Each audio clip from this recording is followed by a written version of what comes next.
Hashtag in defense of the satisfied pig. A human drift recovery noir presentation. Disclaimer. The following content is thoughtful, psychologically probing.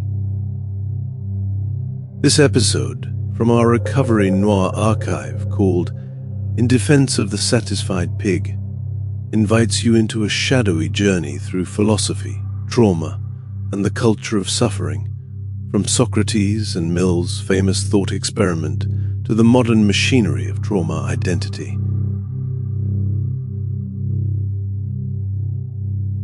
After decades in therapy, recovery rooms, and a lifetime of searching across spiritual, philosophical, and psychological frameworks, the author, Anonymous, SW, has learned one truth: healing was never meant to become an identity. What follows is a careful probe into what happens when dissatisfaction, introspection, and suffering are treated as moral currency, and why sometimes the bravest act is to let your nervous system rest, to live simply, and to honor contentment without guilt. This story plays on the tension between the endlessly introspective Socrates and the seemingly simple, calm, satisfied pig, asking, in a culture that glorifies struggle, is there room for a psyche that doesn't turn its suffering into religion? Step lightly. Trace trauma from diagnosis to identity.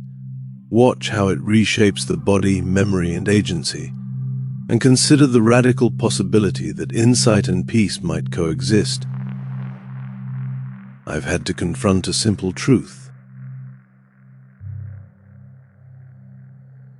I have spent most of my life excavating myself. I was raised Catholic and later threw myself into Buddhism, hoping each framework would finally make sense of the internal noise. I've studied spirituality, psychology, philosophy, and every modern school of healing that promised clarity. I've sat with teachers, read the texts, attended the retreats, and analyzed every shadow of my past with clinical precision. And after all of it, the journeys, the systems, the doctrines, the self-interrogation, I arrived somewhere I never expected. What I discovered is not a rejection of trauma work or introspection, but a recognition of their limits. There is a point where searching stops being a path and becomes a trap. There is a point where insight begins to eat itself. And there is a point where peace stops being something you earn through analysis and becomes something you simply allow. What follows is the conclusion I finally reached after a lifetime of digging. Not everything needs to be understood. Not every feeling needs a framework. And healing was never meant to become an identity. Chapter 1. The question: Socrates, the pig, and the new moral currency. John Stuart Mill thought he was solving a problem. Critics of utilitarianism had dismissed it as a doctrine worthy only of swine. If pleasure is all that matters, why not just shovel slop into the trough and keep the pigs happy? Mill's reply is the line that keeps turning up in classrooms and memes and half-remembered arguments. It is better to be a human being dissatisfied than a pig satisfied. Better to be Socrates dissatisfied than a fool satisfied. His move is simple and clever. Not all pleasures are equal. There are higher pleasures: thought, art, understanding, moral reflection, and lower pleasures: bodily comfort, food, sex, warmth. Humans who've tasted both, he says, consistently prefer the higher, even if they come with more dissatisfaction. So, better to be tortured but deep than comfortable and shallow. You know the script. Better to be Socrates than the pig. Better to be restless and reflective than peacefully stupid. Philosophers have been poking holes in this for decades. It smuggles in elitism. Mill's competent judges are precisely the educated people who already value intellectual life. Of course, they vote for themselves. It's circular, higher pleasures are better, because competent judges say so. Competent judges are defined as those who prefer higher pleasures. It's anthropocentric. Mill assumes pigs live in some flat, numb state. Anyone who has watched animals play, grieve, or bond knows that's projection more than science. Modern ethics reframes the debate in different language: hedonic happiness versus eudaimonic well-being. Neuroscience adds its own gloss. Intellectual engagement lights up certain networks. Flow states, creativity, and mastery deliver more stable satisfaction than mindless scrolling or sugar hits. But even here, the hierarchy gets fuzzy. Brain imaging doesn't neatly prove that discussing Plato is objectively higher than good food or sex. Reward circuits fire in both directions. The old value judgment is still doing most of the work. So why bother resurrecting Mill's pig now? Because without noticing, we've dragged that hierarchy into psychology, therapy, and identity, and twisted it into something much stranger. Dissatisfaction is now read as depth. Suffering is read as authenticity. Endless self-interrogation is read as moral seriousness. And simple, undramatic contentment is treated with suspicion. Mill wanted to show that humans don't want to live like animals. The 21st century twist is that humans increasingly don't feel allowed to live like content humans. From a philosophy seminar to Instagram carousel, over the last decade, has left the clinic and turned into a cultural object.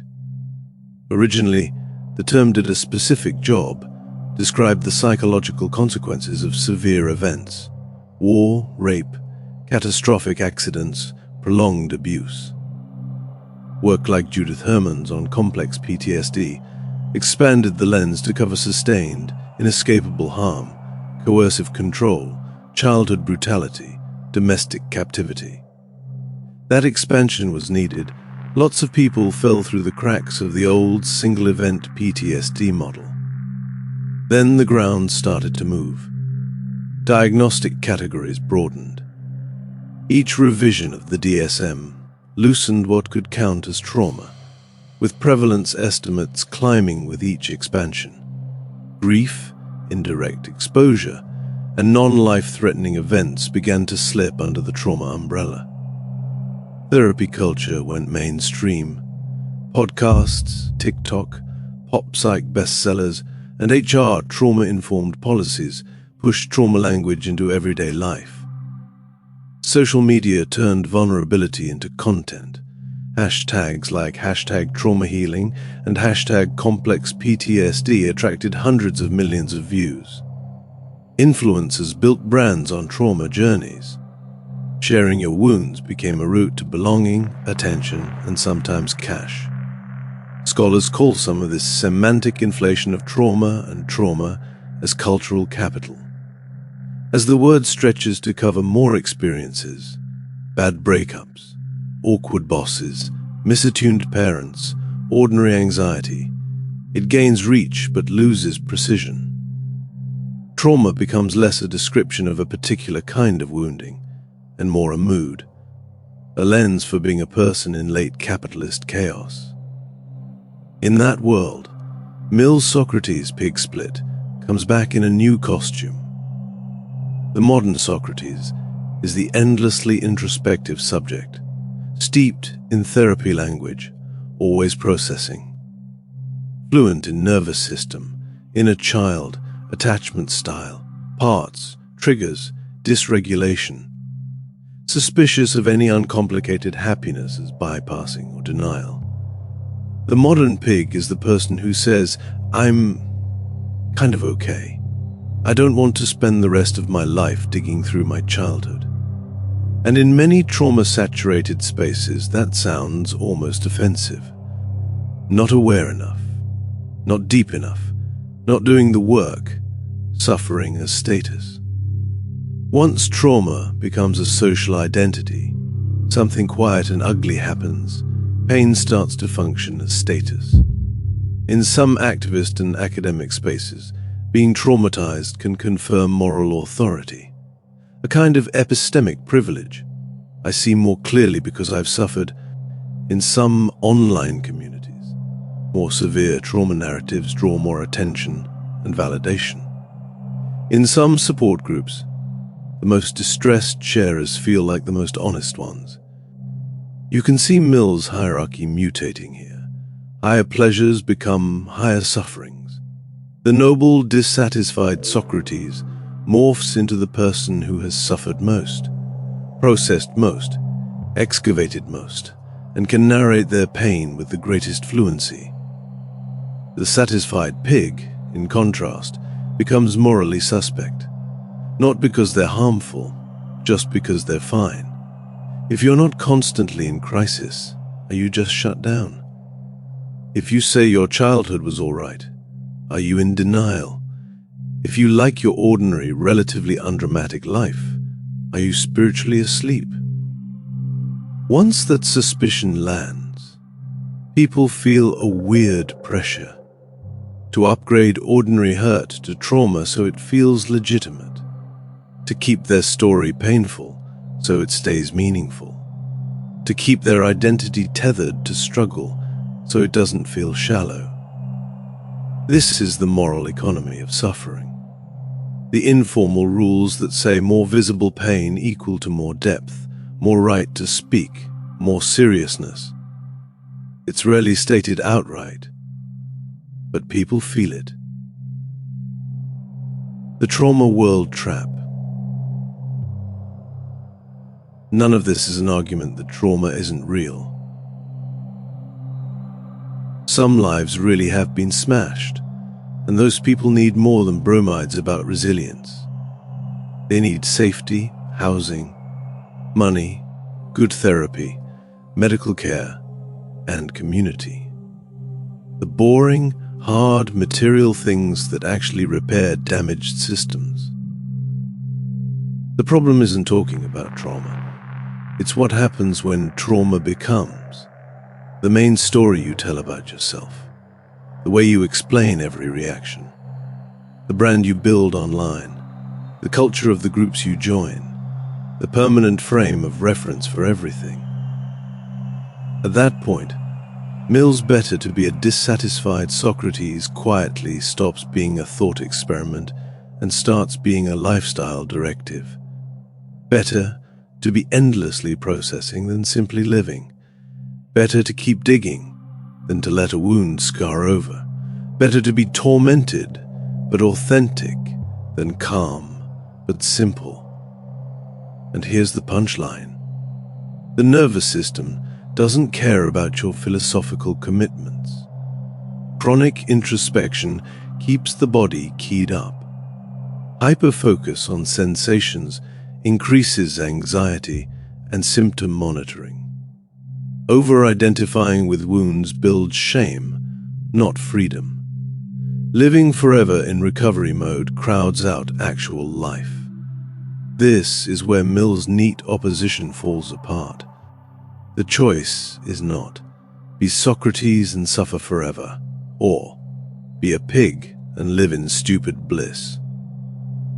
The real choice for a lot of people now is live as a permanently self-diagnosing, trauma-branded psyche trapped in its own narrative, or risk something much less glamorous and far more radical, a life that is mostly ordinary, intermittently painful, often boring, sometimes joyful, and not a constant referendum on your past. Therapy, at its best, aims for that second thing. Enough understanding to stop repeating patterns, enough stability to let the system rest, enough context to make choices. Not sainthood, not a 40-year saga of processing, just the human animal given back to itself. Why drag the satisfied pig onto the couch? Because Mill's metaphor is now doing damage it was never designed for, when a culture glorifies dissatisfaction, moralizes suffering, monetizes wounds, stretches trauma to cover half of human life, and treats peace as suspicious. You don't just get more insight, you get more people who don't trust their own nervous systems unless they're miserable. Re-examining the satisfied pig is a way of asking, is there room, in this trauma-fluent world, for someone who is not tormented? Is there dignity in wanting a quieter life, rather than a deeper wound? Can we respect the person who wants to think well and rest well? Socrates with a nervous system that isn't on fire.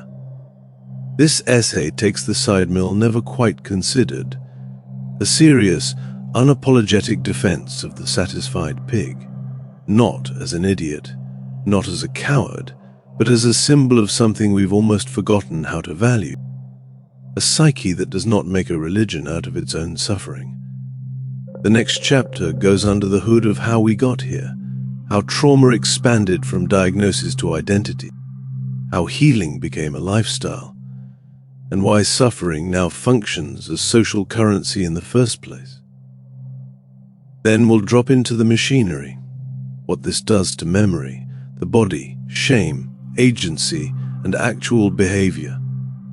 And finally, the part that matters, how to walk out of the trauma world trap without gaslighting yourself, without erasing what happened, and without becoming numb, how to let Socrates and the pig share a life.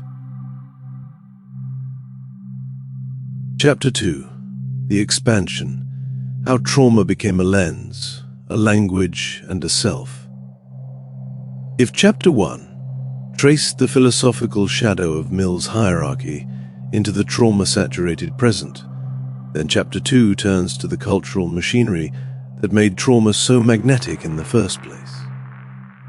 Not the clinical reality, the actual brutalities people survive, but the way the concept itself expanded far beyond its medical boundaries, becoming a lens through which millions of people interpret themselves.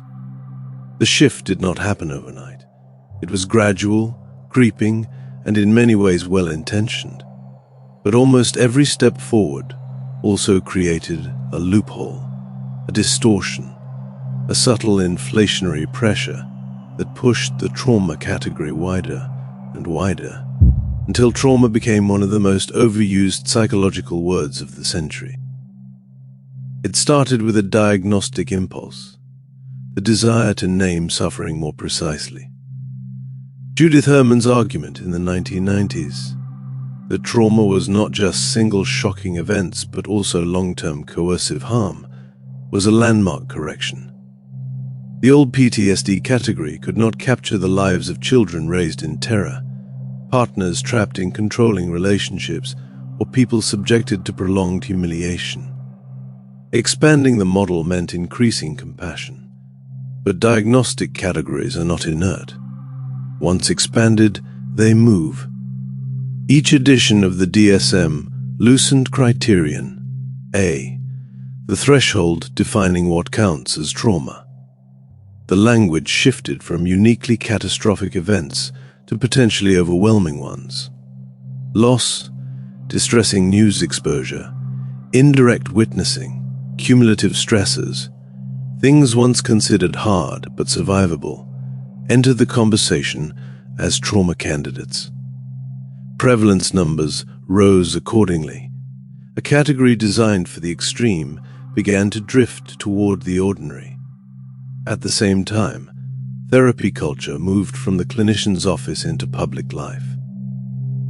The rise of podcasts, TED Talks, Instagram therapists, self-help authors, nervous system educators, somatic coaches, shadow work influencers, all of them drew on trauma language as the lingua franca of psychological insight. Trauma became not just a diagnosis, but a story template. The story went like this. Something happened. It shaped everything. You must understand it. There is more underneath. The past explains the present. You must keep digging. The wound is the root. Healing is a lifelong journey. This story is attractive because it promises coherence, a way to make sense of emotional chaos. It offers a map. And humans would rather have a map than be lost, even if the map is only loosely accurate. Social media accelerated the shift. Vulnerability became content, and content became currency. Trauma talk exploded. Videos explaining attachment wounds, hypervigilance, freeze responses, inner child communication, or somatic flashbacks gained millions of views. On Instagram, trauma-informed carousels spread quicker than factual nuance. Pop psych headlines became diagnostic identities. A teenager with chronic loneliness could scroll for 10 minutes and come away convinced they were carrying complex trauma. Here the economy of suffering took on its full shape. Trauma narratives produced attention, and attention produced status. Trauma was no longer simply something that happened to you. It was something that made you someone. The incentives aligned perfectly. Narrate your pain. Receive validation. Share your darkest moment. Receive community. Identify your wound. Receive belonging. Expand the wound. Receive depth. Perform vulnerability. Receive moral authority. No one meant for it to happen, but the structure rewarded suffering. More precisely, it rewarded a particular style of narrating suffering. This is what academics call trauma discourse, but that phrase is too polite. What actually emerged was a competition of narratives. The more intricate, painful, layered, and therapeutically fluent your story, the more legitimate you seemed. People who didn't speak the language, who couldn't perform their distress, were left out. And people who did speak the language sometimes found themselves escalating, elaborating, or reinterpreting events to keep up. Meanwhile, the psychoanalytic heritage of depth, excavation, and origin hunting made everything worse. If you believe all current distress must be traced to a past wound, then the logical goal becomes dig until you find the wound. The person learns to scan their history the way a metal detector scans a beach, sweeping for clues, misfires, fragments. Memory, being a fluid and reconstructive system, obliges by reshaping itself around the search terms. This is how mundane experiences, a cold parent, a stressful school, an inattentive partner, a harsh teacher, get recoded as trauma. Not because people are lying, not because nothing happened, but because the trauma lens works retroactively. If every emotion demands an origin story, and trauma is the most socially legible story available, then trauma becomes the catch-all explanation. The inflation is not limited to memory. It extends to identity. The therapeutic marketplace provides an ever-expanding glossary of psychological roles: anxious attachment, avoidant attachment, fawn response, freeze response, abandonment wound, rejection sensitivity, inner critic, protector part, exiled part, mother wound, father wound, hypervigilant nervous system, dysregulated nervous system, somatic imprint, relational blueprint. Each new label feels clarifying. Each new term feels like a key. But identities multiply faster than capacity grows. After a while, the person stops being a person and becomes a catalog. This shift is measurable. Longitudinal studies show that people who adopt trauma as identity narratives, even when the underlying stressor is moderate, report higher symptom persistence, not lower. Externalizing behavior into parts drops perceived agency. Over-labeling correlates with identity diffusion. Over-monitoring sensations raises anxiety. Rumination, even when framed as processing, activates networks associated with depression. In other words, the trauma world trap doesn't just describe suffering, it produces it. And the most insidious part is that it feels virtuous. The person feels like they're being brave, honest, insightful, responsible. They feel like Socrates, the dissatisfied but noble truth seeker. Meanwhile, the satisfied pig, the ordinary person with a stable baseline and simple preferences, begins to feel defective. Too ordinary. Not deep enough. Not traumatized enough. This is where Mill's metaphor is both useful and grotesquely outdated. Useful because it highlights a cultural hierarchy that never really died. Outdated because the lines have blurred. In Mill's world, the pig is just a stand-in for simple pleasure, ignorance, and lack of thought. In our world, the pig is the person who isn't constantly self-diagnosing, the person with boundaries, the person who doesn't want to live in therapy forever, the person whose nervous system isn't an ongoing graduate project, the person who wants to live, not interpret. That person is not stupid. They are sane. The trauma world trap turns sanity into naivety, groundedness into denial, simplicity into shallowness, stability into repression. The entire moral compass flips. The least chaotic people look the least self-aware. The most overwhelmed people appear the most authentic. It is emotional inversion disguised as enlightenment. This is the point where the entire discourse stops being about healing and becomes about performance. Support groups, which should be sanctuaries, often end up rewarding the most distressed sharers. Online communities amplify the most dramatic stories. Algorithms push dysregulation to the surface because dysregulation produces engagement. Therapists, under pressure to validate and retain clients, lean toward expanding rather than narrowing the trauma frame. The result: a culture fluent in trauma but struggling with proportion, a generation with exquisite language for wounds but collapsing tolerance for ordinary discomfort, a public that knows everything about triggers but very little about recovery. Trauma, once a pointer to extreme suffering, becomes the dominant metaphor for being human. The goal of this chapter is not to deny trauma. It is to reclaim scale, clarity, and sanity. To show how the categories stretched, how the incentives reinforced the stretch, and how the stretch became identity.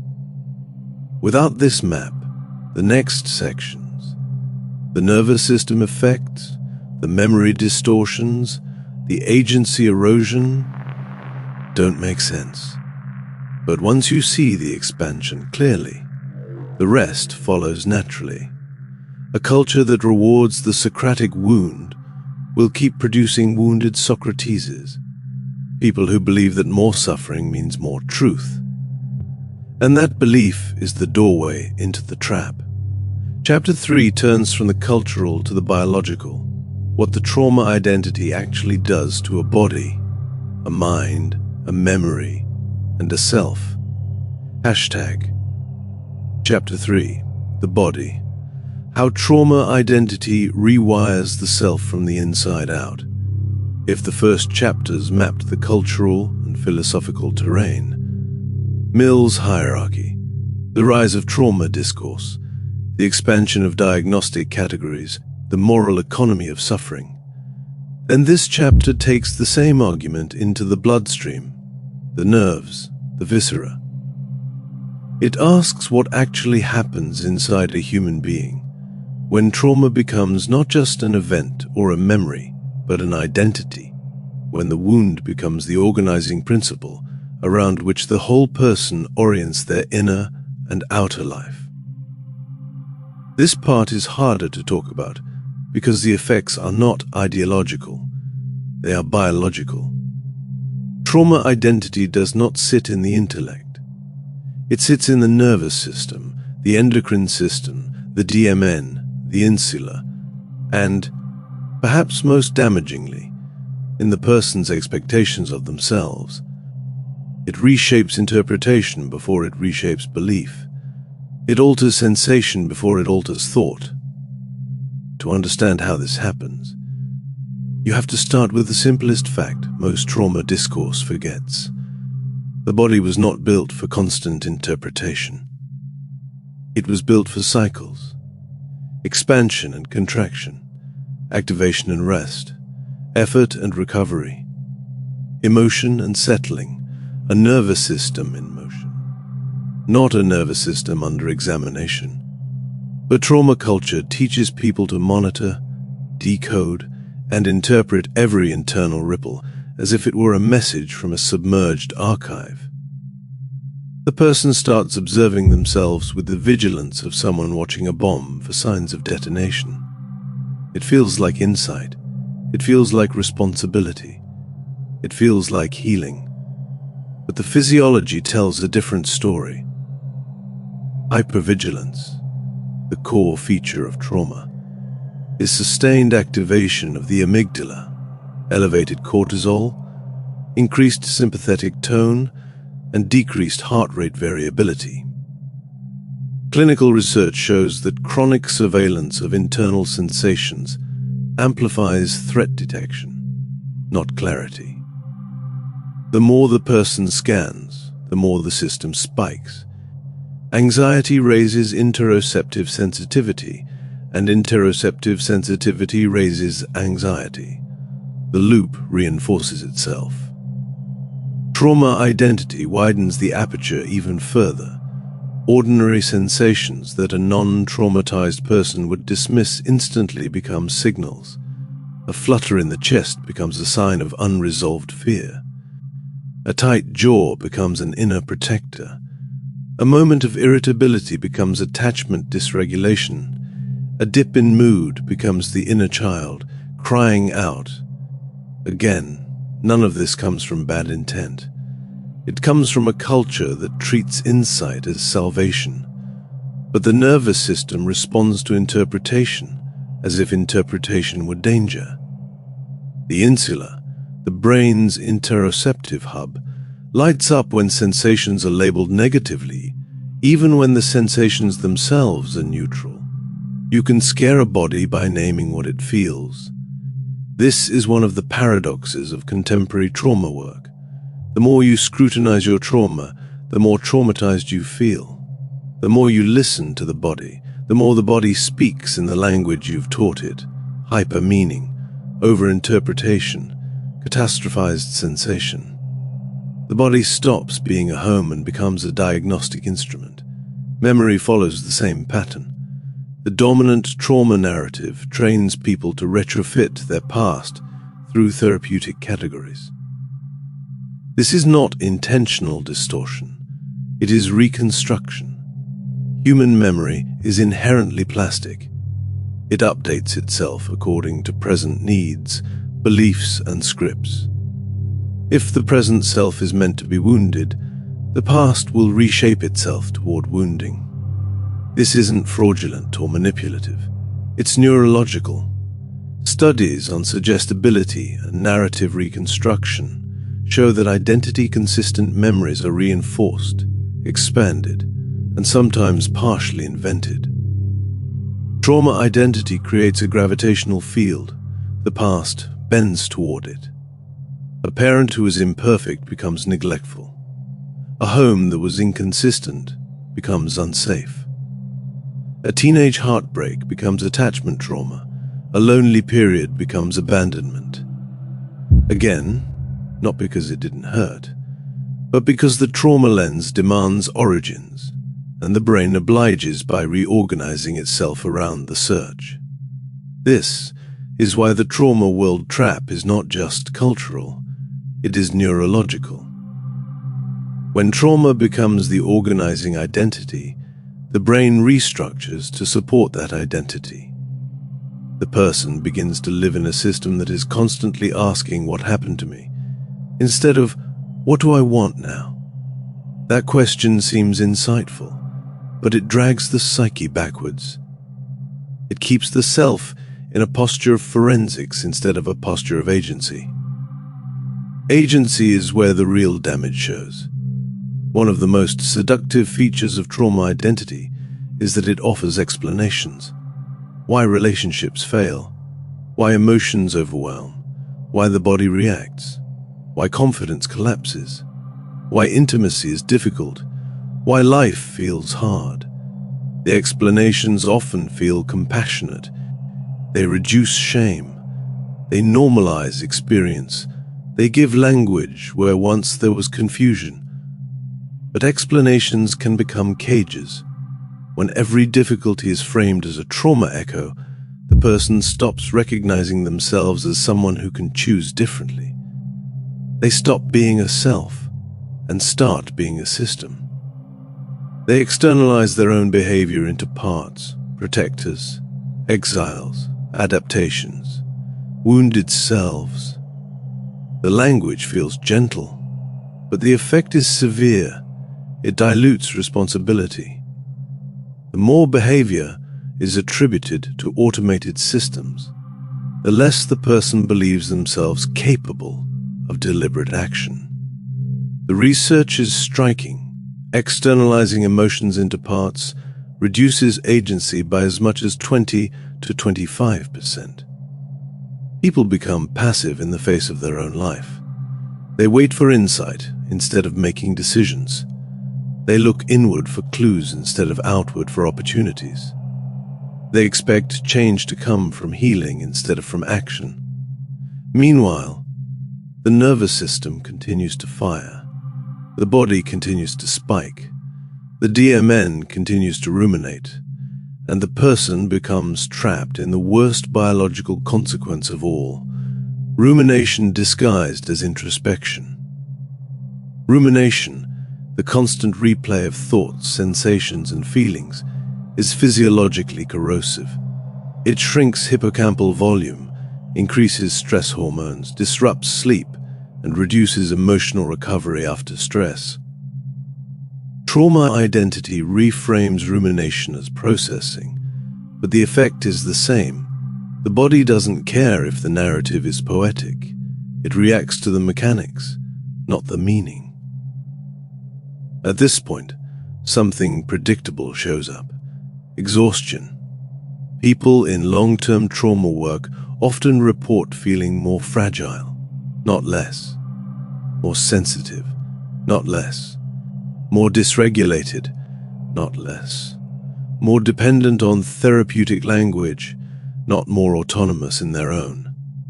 The reason is not mystical. It is mechanical. You cannot keep a nervous system in interpretive mode and expect it to settle.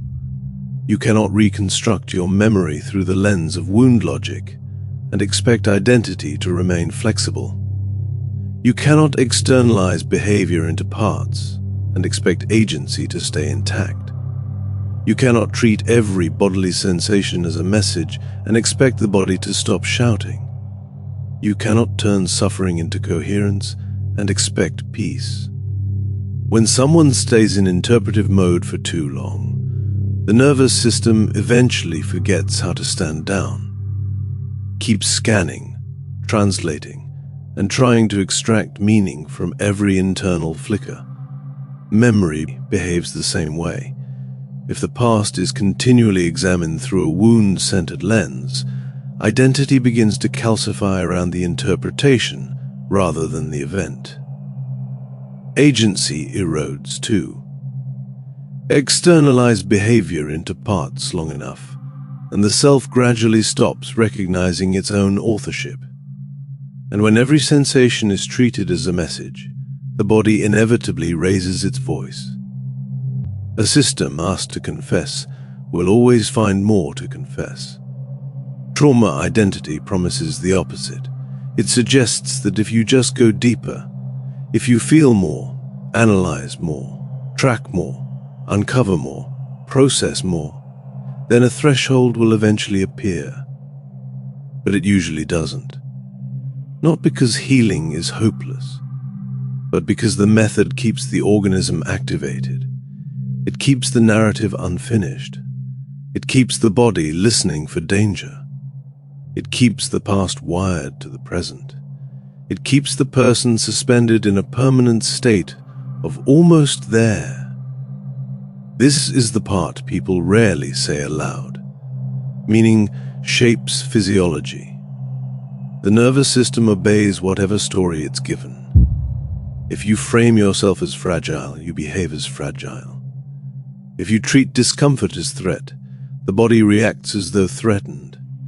If healing is imagined as endless, the mind never stops scanning for what's left. If the wound is the organizing logic, the wound becomes the organizing life. The consequences are subtle but huge. People begin to avoid anything that might unsettle them. Conflict, ambiguity, risk, new intimacy, spontaneity, challenge, even joy if it's difficult to categorize. Life starts to contract, and that contraction is mistaken for safety. The world narrows to a repeating loop. What happened, what it means, how it damaged you, why it keeps resurfacing, what still needs processing. Over time, the person stops living and becomes a curator of their own suffering, managing it, organizing it, analyzing it, expertly maintaining the museum of their inner world. They become a kind of solitary Socrates, not the public thinker of the agora, but a man locked in his own labyrinth of analysis, condemned to interrogate himself forever. This is why Mill's metaphor breaks. The opposite of the endlessly analyzing Socrates is not the pig Mill imagined, not ignorance, denial, or stupidity.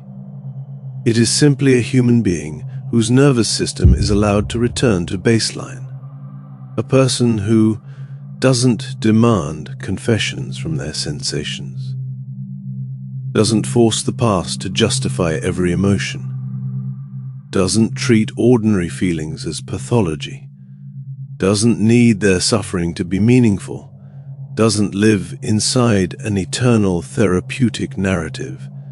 This is the real satisfied pig, a regulated nervous system, not a simple mind. This chapter explains how trauma identity interrupts that regulation, how the culture of excavation and interpretation traps people in loops that feel profound, but are physiologically stressful, cognitively narrowing, and existentially immobilizing. The next chapter flips the structure. It explores what it looks like to leave the trauma world without gaslighting yourself, without trivializing your history, and without slipping into numbness. A place where meaning is no longer a cage, where agency returns, where the system rests because nothing inside is chasing it. A place where Socrates and the pig coexist, insight without entanglement, awareness without constriction. And where the destination is no longer healing forever, but something far more radical, a life no longer ruled by trauma at all. Hashtag Chapter 4, The Exit from the Trauma Worldview. Every story about healing becomes dangerous when it forgets what healing is supposed to serve. The trauma narrative began as liberation, a way to name what hurt, to give form to the unspoken, to pull invisible wounds into light so they could be understood rather than buried. But as the language spread and the framework thickened, something shifted. What was meant to be a bridge back into living gradually expanded into a landscape of its own. What was meant to be temporary became a kind of residence, and what was meant to help people integrate their experiences began enticing them to define themselves through the most painful parts of those experiences. Tick, tick. The trauma story drifted from an account of what happened into an account of who a person is. People rarely step out of that worldview because of insight. They step out because the body reaches a point of refusal long before the intellect catches up. After months or years of scanning internal states, interpreting sensations, bracing for triggers, reframing thoughts, and policing emotional shifts, the nervous system simply hits threshold. The sympathetic system grows tired of being on alert. The vagus gets tired of being monitored. The amygdala tires of being assigned symbolic weight. Even the muscles grow tired of carrying meanings they were never designed to bear. The shift shows up quietly, almost whispered. I'm tired of examining myself. I'm tired of thinking about my childhood. I'm tired of living inside my own bloody story. This exhaustion is not regression. It is a physiological revolt. The moment the body stops cooperating with the trauma script, the person's awareness begins to widen again, not because they're healed, but because they're finished. Once that widening starts, the present moment begins reclaiming its own territory. Inside trauma logic, a tone of voice becomes abandonment. A disagreement becomes reenactment. A bodily sensation becomes a flashback. A partner becomes a symbol. A day becomes an analysis task. Nothing is allowed to appear as itself, but eventually a person reaches a point where they want a life that isn't interpreted. They want a conversation that isn't therapy in disguise. They want a feeling that doesn't require excavation. They want a moment that stands on its own legs. The first genuine taste of healing usually arrives when the simplest things stop being overcoded. A frown that's just a frown. A sensation that's just a sensation. A day that's just a day. Freedom doesn't begin with perfect awareness. Freedom begins with proportion. Another force helps this transition, one almost never discussed: boredom. The nervous system eventually becomes bored of being overstimulated. Constant introspection recruits neural circuits built for brief bursts, not continuous scrutiny. Over time, reflection hardens into rumination. Interoception mutates into vigilance. Emotional nuance collapses into hyper-awareness. Somatic attention turns into self-surveillance. The organism wants monotony far more than symbolism. It wants routine, repetition, simple days. It doesn't want to decode itself, it wants to live. Ordinary life, laundry, walking, cooking, talking, regulates the system more effectively than any amount of therapeutic excavation. If trauma world is a labyrinth, ordinary life is the exit. Leaving the trauma worldview also means reclaiming agency, something trauma identity erodes quietly, but profoundly. When every impulse is reframed as a part, behavior stops feeling like something you do and becomes something that happens inside you. Decision-making gets postponed. People start waiting until they feel ready, waiting until a part resolves, waiting until the body signals permission, waiting for a perfect explanation, waiting for a therapist's frame, waiting to be healed enough. Life becomes conditional. Living becomes something deferred, but the nervous system does not heal by waiting. It heals through movement, actions chosen by the self, in the present, for reasons grounded in the present. The moment a person does something simply because they want to, not because it works on a pattern, something in the trauma identity cracks. Agency slips back in. The self begins reassembling, not as a museum of symptoms, but as a person again.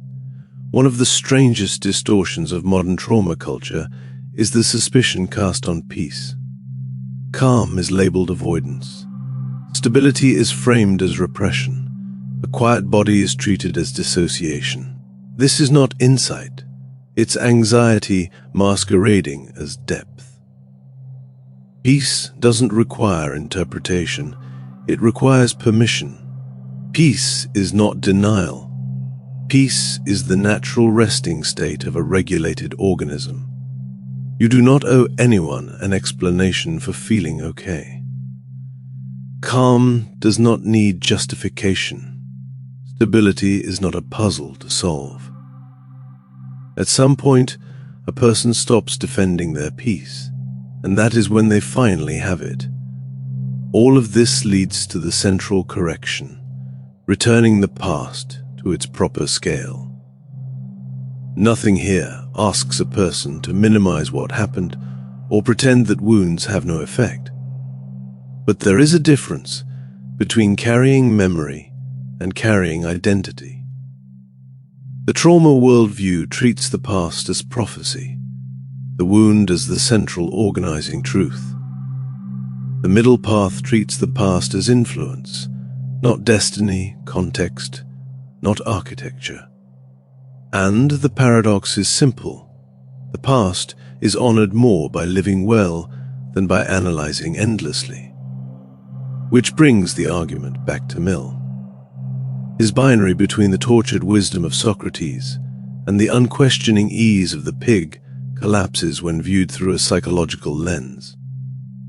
The goal was never to choose one. The goal is integration, clarity without self-torture, calm without oblivion, memory without entanglement, insight without spiraling, rest without guilt, a future not dictated by the past. This is not philosophical poetry. It is a nervous system reality, proportion, agency, scale. And when someone reaches this state, the trauma identity loses its gravitational pull. The wound stops being the center of gravity. The story stops being the organizing principle of the self. The end of the trauma worldview doesn't announce itself. It arrives quietly, in mornings that feel unremarkable, days that don't require interpretation, choices made without referencing the past, a body that feels like a body rather than a textbook. Trauma shaped you. Of course it did. But you were never meant to live inside the outline it left. A wound ends not when it is healed, but when it stops being the center of a life. Freedom is not the final chapter of the trauma story. Freedom begins when the trauma story stops being the center of everything. The end.